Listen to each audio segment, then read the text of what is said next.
Hello প্রিয় শিক্ষার্থী বন্ধুরা, আজকে আমরা যত ধরনের বর্ডার হতে পারে HTML আমরা কিছু বর্ডার নিয়ে তোমাদের সামনে হাজির হয়েছি। তো চেষ্টা করবো সবগুলো বর্ডার নিয়ে আলোচনা করার। আমরা প্রথমে HTML, এরপরে হেড নিয়েছি, এরপরে স্টাইল দিয়ে কী করেছি, আমরা কি বর্ডার নেব সেটা স্টাইল নামক ট্যাগে আমরা কী করেছি বা এলিমেন্টের মধ্যে বাকি যেগুলো স্টাইলিং হবে বর্ডার সেগুলো আমরা লিখে দিয়েছি। তো আমরা কি বর্ডার নেব, আমরা ডটেড বর্ডার নিব, ড্যাশ বর্ডার নিব, সলিড বর্ডার নিব, এরপরে কি ডাবল বর্ডার হবে, গ্রুপ বর্ডার হবে, রেঞ্জ বর্ডার হবে, ইনসেট, আউটসেট, নান, হিডেন। ঠিক আছে, এই যে এই বর্ডারগুলো আমাদের আছে। আসলে তোমরা এখন বলতেছো যে আমি যে বর্ডারগুলো বলতেছি এগুলো দেখতে কেমন, এটা আমি তোমাদেরকে পরে দেখাচ্ছি আউটপুট হিসেবে যখন আমরা এটাকে তোমাদেরকে প্রদর্শন করে দেখাবো ব্রাউজার দ্বারা, তখন তোমরা সেটা বুঝতে পারবে। এরপরে হচ্ছে হিডেন বর্ডার আছে। ঠিক আছে, এরপর আমরা কিনেছি বর্ডার স্টাইলটা কিনেছি একটা dotted dashed solid double border হবে, সেটা আমরা নিয়েছি। এরপরে স্টাইলটা কি করে দিয়েছি, এখানে স্টাইলটা বন্ধ করে দিয়েছি।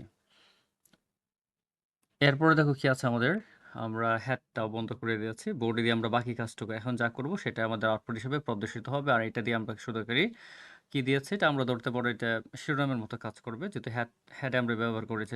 এটা আমাদের টাইটেল মতো কাজ করবে। এটা একটা এলিমেন্ট, এইগুলো সবগুলো একটা এলিমেন্ট। এরপরে বডি এলিমেন্টের মধ্যে আমরা কি লিখেছি দেখো, বা ট্যাগের মধ্যে একটা হেডিং ট্যাগ নিয়েছি, কি দেখাবে, দ্য বর্ডার স্টাইল প্রপার্টি লেখাটি দেখাবে, এবং একটা প্যারা ট্যাগ নিয়েছি এখানে। এরপর আমরা কি ক্লাস অ্যাট্রিবিউট ব্যবহার করে কি লিখেছি, আমরা ডটেড লিখেছি আমাদের যে ভ্যালুটা হবে, অর্থাৎ আমাদের বর্ডারের যে ভ্যালুটা হবে সেটা আবার এখানে লেখ হিসাবে দেখাবে। গড়ের মধ্যে কি দেখাবে, যে বর্ডারটা হবে সেটা ক্লাস দিয়ে অ্যাট্রিবিউটে রেখেছি, ডটেড বর্ডার হবে আমাদের। এরপর আমরা ডটেড বর্ডার লেখাটাই নিয়েছি কন্টেন্ট হিসাবে, যাতে তোমরা বুঝতে পারো যে ডটেডটা দেখতে আসলে কেমন। এরপরে ক্লাসের মধ্যে আমরা কি ড্যাশ একটা নিয়েছি, অ্যাট্রিবিউট নিয়েছি বর্ডারের জন্য। কি আছে, আমরা ক্লাস অ্যাট্রিবিউটের মধ্যে কি নিয়েছি, ড্যাশ নামক একটা ভ্যালু নিয়েছি, সলিড নিয়েছি, ডাবল নিয়েছি। যে ধরনের বর্ডারগুলো আমাদের হবে সবগুলো কিন্তু আমরা এখানে ধারাবাহিকভাবে লিখেছি। দেখো উপরে যেগুলো আমরা কি দিয়েছিলাম, স্টাইল ট্যাগে ব্যবহার করেছিলাম বা স্টাইল এলিমেন্টের মধ্যে, সবগুলো কিন্তু আমরা এখানে ধারাবাহিকভাবে সবগুলো কিন্তু এখানে কি করেছি, ক্লাস অ্যাট্রিবিউটে রেখে ভ্যালু হিসেবে সবগুলোকে আমরা গ্রহণ করেছি। এখন আমরা এই রান করে দেখবা সবগুলো কি করবে, এই আমাদের আউটপুট হিসেবে সবগুলো দেখাবে, যে ক্লাসের মধ্যে যেগুলো আমরা একটি ভ্যালু হিসেবে রেখেছি, অ্যাট্রিবিউট ভ্যালু হিসেবে, সেগুলো দেখাবে। এবং এইদিকে আমরা যে কন্টেন্ট হিসেবে আমরা যেগুলো ব্যবহার করেছি সবগুলো কি করবে, সবগুলো কিন্তু ওই বক্সের ভেতরে বা বর্ডারের ভেতরে প্রদর্শন করবে কন্টেন্ট হিসাবে। ঠিক আছে, দেখো আমরা পি ট্যাগ দিয়ে ক্লাস একটা কি নিয়েছি, অ্যাট্রিবিউট, এবং নাম নামক নিয়েছি, নো বর্ডার দেখাবে না এখানে, এবং পি দিয়ে বন্ধ করে দিয়েছি। প্রত্যেকটি কিন্তু আমরা এভাবে লিখেছি, লিখে বডি বন্ধ করে দিয়েছি, এবং শেষ পর্যন্ত আমরা কি বন্ধ করেছি, এইচটিএমএল বন্ধ করে দিয়েছি। এটা আমরা এখন সেভ করে রেখেছি বর্ডার ওয়ান দিয়ে। তোমাদেরকে যদি একটু ওপেন করে দেখাই,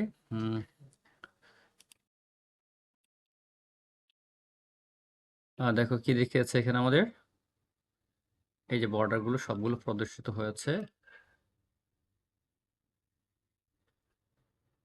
এই যে বর্ডারগুলো সবগুলো কিন্তু আউটপুট হিসেবে মধ্যে প্রদর্শিত হয়েছে। আমরা যদি তোমাদের একটু দেখাতে যাই, কি আছে দেখো, প্রথম আমরা লিখেছিলাম এই যে ডটেড, ডটেড দেখো ডটের বর্ডারটা কেমন দেখিয়েছে, এই যে ডটেড বর্ডার, এই যে ডট দিয়ে দেওয়া আছে। এরপরে আমরা কি দিয়েছিলাম দেখো, এরপর আমরা দিয়েছিলাম কি ড্যাশ, ড্যাশ থাকবে, এরপরে সলিড থাকবে।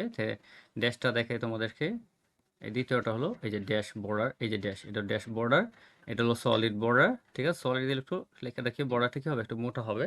ঠিক আছে, এরপরে এটা কি হলো, এটা হলো ডাবল বর্ডার, এই যে বর্ডার কিন্তু ডাবল আছে এখানে। ঠিক আছে, এরপরে কি গ্রুপ বর্ডার, এরপরে রিং বর্ডার। নর্মালি রিং বর্ডারগুলো আমরা কোথায় লিখি, আমরা যখন কোনো টেবিল ক্রিয়েট করি এমএস ওয়ার্ডে গিয়ে যখন টেবিল সাজাই, তখন আমরা যে বর্ডারগুলো দেখতে পাই সেগুলো সাধারণত রিং টাইপের বর্ডার হয়ে থাকে। এরপরে ইনসাইড বর্ডার আছে, দেখো ইনসাইড বর্ডার একদিকে কি থাকবে, একটু বোল্ড থাকবে, অপর দিকে খুব একটা থাকবে না। এর হলো আউটসাইড বর্ডার। ইনসাইড বর্ডার মানে উপর অংশ থাকবে, আউটসাইড বর্ডারটা কিছুটা নিচে এবং ডান দিকের অংশ থাকবে, আর এটা বাম দিকে থাকবে এবং উপর অংশ থাকবে। নো বর্ডার মানে কোনো বর্ডার প্রদর্শন করবে না। ঠিক আছে, তারপরে কি আছে, হিডেন বর্ডার, যে বর্ডার আছে কিন্তু লুকানো অবস্থায় আছে।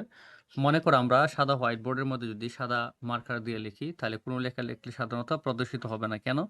কারণ লেখা কিন্তু আছে, কিন্তু উভয়ের কালার এক হওয়ার কারণে সেটা কিন্তু প্রদর্শিত হচ্ছে না। ঠিক দেখবা তোমরা যখন কালার সেট করো, ধরো কালো একটা পেজ নিলা মোবাইলের মধ্যে, এখানে এখানে যদি কালো লিখো, তাহলে কি লিখেছো সেটা কিন্তু দেখা যাবে না। ঠিক এই বর্ডারটাও, এই হিডেন বর্ডারটাও ঠিক এরকম। এরপরে আছে মিক্স বর্ডার, দেখো এক্স মিক্স বর্ডারটা দেখতে কেমন, এখানে অনেকগুলো বর্ডারের মিশ্রণ আছে। এখানে ডট আছে, ডটেড আছে, এরপরে সলিড আছে, এই যে এইগুলার মিশ্রণ আছে, তো মিশ্রণ করে Yes. কি করা যায়, বর্ডার ক্রিয়েট করা যায়। আমি যদি তোমাদের একটু শেষ অংশটা দেখাই, এখান থেকে দেখতে পারবা।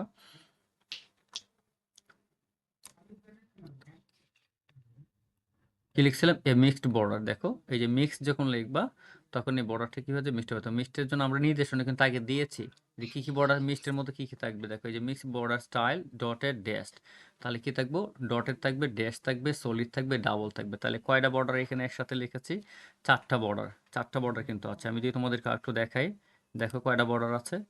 এই যে দেখো শেষ অংশে কয়টা বর্ডার আছে,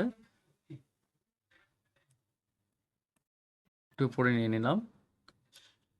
দেখো এই যে দেখো চারটা বর্ডার, ডট বর্ডার আছে, এই যে ড্যাশ আছে, এই যে সলিড আছে, ঠিক আছে, এই যে এইদিকে আরেকটা বর্ডার আছে, ডাবল বর্ডার আছে। এই যে চারটি বর্ডার দিয়ে কিন্তু আমরা বর্ডার ক্রিয়েট করেছি। তো আশা করছি যে আজকের এই ক্লাসটি দেখার মাধ্যমে বর্ডার জাতীয় যতগুলো সমস্যা আছে সবগুলো তোমার সমাধান হয়ে যাবে। যদি এরকম আরো ক্রিটিক্যাল অথবা ব্যতিক্রম টাইপের ক্লাস পেতে চাও তাহলে অবশ্যই আমাদের পেজটি ফলো দিয়ে পাশে থাকবে।